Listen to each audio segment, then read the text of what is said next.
ஈ பிரிவு. ஈ பிரிவு என்கிறதுக்கான ஒரு சொல் கருத்து மூலத்தில் பிரி என்கிறது. ஈ என்ற ஈ ஒரு குரங்கு, மாந்த குரங்கு, இன்னொரு குரங்கை பார்த்து அதன் கையிலே கிடைத்திருக்கிற அந்த இறைச்சியை பிடுங்குவதற்காக கொடு, எனக்கு, நான் சாப்பிட எனக்கு கொடு என்பதற்காக கத்தின முதல் ஒளி அது ஈ. நான் பல்கலைக்கழகத்திலே ஒரு மாடியிலே தங்கியிருந்தேன், புலவிருந்தத்தினுடைய மாடியிலே.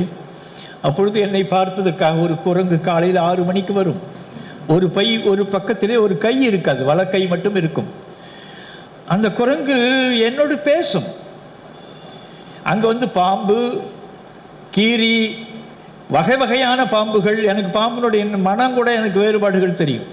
25 ஆண்டு காலம் மயில் இது போன்று இருக்கிற இயற்கை உயிர்களோடு நான் மட்டுமே 1000 ஏக்கர் குறுக்க நிலத்திலே 25 ஆண்டுகள் வாழ்ந்தேன். அதிலே அந்த தொடர்பாக அந்த குரங்கு வந்து காலையில் 6 மணிக்கு இப்படி தட்டும் எனக்கு வந்து விட்டதுன்னு. அப்பொழுதுதான் கலங்கி தூங்கி இருப்பேன். இருந்தாலும் அதை பார்ப்பதில் எனக்கு ஒரு இன்பம். நான் போய் அதற்குரிய பொருள்களை, வாங்கி வைத்திருக்கிற பொருள்களை கொண்டு போய் கொடுப்பேன். அது இயல்பாக வாங்கி பொறுமையாக சாப்பிடும்.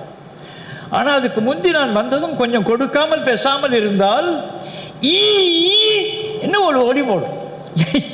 அப்படியே அதே ஒளி ஈ அப்படின்னும். அதாவது பிரித்து கொடு என்கிற அந்த கருத்தினுடைய ஒளி எங்கிருந்து வந்தது என்கிறது எனக்கு பட்டது, உள்ளத்தில் பட்டது. சரி,